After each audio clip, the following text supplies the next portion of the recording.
காகத்தோட தந்திரம் தெரியாம கோமல் குருவியும் கஷ்டப்பட்டு மரக்கட்டைகளை எடுத்துட்டு வந்து அந்த பாழடைஞ்ச வீட்டை சரி செய்ய ஆரம்பிச்சது. அது ரொம்பவும் குப்பையா இருந்த வீட்டை ரொம்பவும் கஷ்டப்பட்டு சுத்தம் செஞ்சது. மீனு, நம்மளோட பொருட்களை எல்லாம் எடுத்துட்டு வா.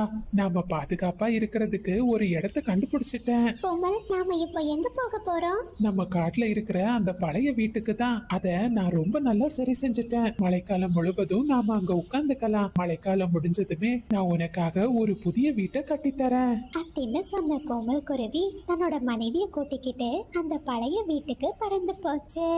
அந்த வீட்டுக்குள்ள போன கொஞ்ச நேரத்திலேயே மீனுக்குருவி ஒரு அழகான 2 முட்டைகளை இட்டது. இத பார்த்த 2 குருவிகளும் ரொம்பவும் சந்தோஷப்பட்டாங்க. அப்படியே மறுநாள் பொழுது விடிஞ்சது. ஆனா காலை நேரத்திலேயே நாப்பூர் காடு முழுவதையும் மழை மேகங்கள் சூழ ஆரம்பிச்சாங்க. இன்னும் கொஞ்ச நேரத்துல